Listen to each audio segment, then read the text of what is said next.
want to do is just to welcome you all with the new year and let you know I've put Malcolm's bio in our chat box, but he is here today because we have had the pleasure of meeting with the World of Water Action Forum for the last 3 years. We're on the 150th session that Hari has teed up. We haven't, the Global Waterworks team hasn't been part of all of those, but we've had the pleasure of discussing. Yes, BK, we say thank you for the organizing and the lending of talent and technology and resources. And what this is all about is spurring the next generation on to water efficiency, to profitability in water solutions, and also to ensure water for all, for everyone. And Hari, maybe you just want to comment on last month, we celebrated a huge initiative of the World of Water Action Forum, the RainReach program, which has outfitted 10 schools, touch them with the rainwater harvesting systems and education, and has a goal to do that for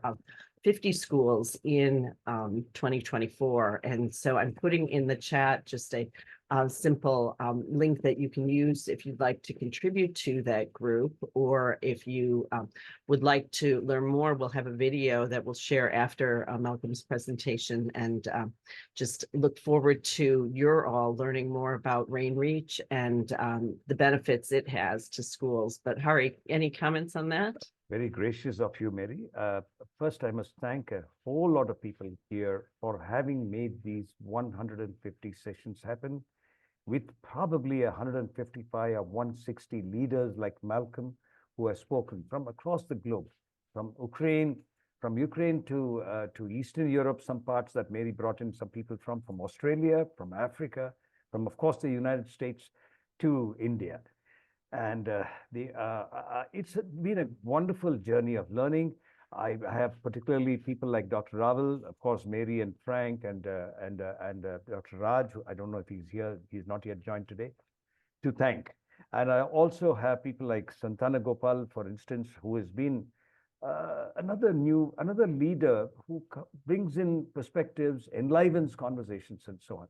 As far as the school program is concerned, it's a very simple program. Mary has already explained that to you. It's called RainReach. And the idea is to see that we not merely implement solutions in a school on harvesting rainwater and such. You all know, for example, if you have 1,000 square feet or say 100 square meters of a rooftop, and if you're receiving in your city, say 1 meter of annual rainfall, you can harvest up to 100,000 liters. And when we tell this to our children, their eyes open up. And what we do is, therefore, we set up the solutions. We see that we measure, monitor, and manage the system in a way that children learn from it. And the hope is that there will be a domino impact. They will take it to their homes.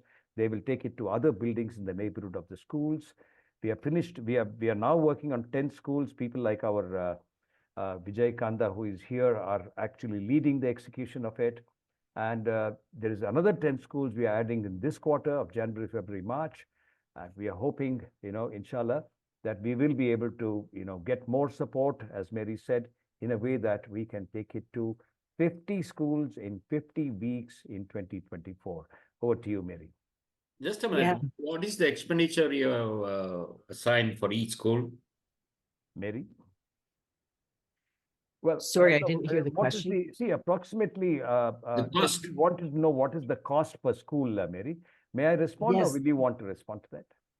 Yes, it depends on the size of the school, but I think what has been implemented is between 1,500 to 3,000 per school, because it's largely just the devices and the engineering that's done by volunteers and the professionals through the World of Water Action Forum. So it's a beautiful model with volunteers and expert leaders contributing time as well. As she said, when she says 1,500 to 3,000, she's talking, of course, US dollars. But in Indian terms, see, there are schools which are at 400 kids. There are schools which have 1,000 kids, right? So, like she said, depending on the size, sometimes we need to see how we work out the cost. But what we have done is, BK, your own members from the Indian Plumbing Association are willing to support us with 70% discounts on their pipes and such things. That's right. That's right. So we are getting all the best of such costs, and we are then trying to see how we can. Last time you had come asking help from me regarding Exactly, Rotary. exactly, But we exactly. couldn't do. But Yeah. now, see, they have something called a happy school, providing toilets, providing drinking water, providing.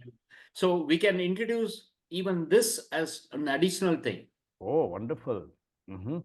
That At is Rotary, you're beautiful. saying, correct? Yeah, Rotary. By the way, for all of you, I must tell you that there is another significant cap that BK Prasad wears of being a very, very senior person in and an active person in Rotary. I remember, not to embarrass him, but to acknowledge my appreciation of what he did about 4 years ago. He got somebody, one of the people that he knew, to give away 100 crore rupees. That's how much is that? Approximately, let's say, 12 to 13 million dollars of money to Rotary for some work or the other. He was instrumental primarily in Bangalore for making that happen. So BK has been doing such work. Over to you, BK. On the Happy Schools program, if there is something you can do. Yeah, we will. We will talk to them about that. Lovely, Thank lovely. you. Thank I'll you. be very happy to speak to you on that. Thank you. Over to you, Mary, back again. Yes, well, without further delay, I would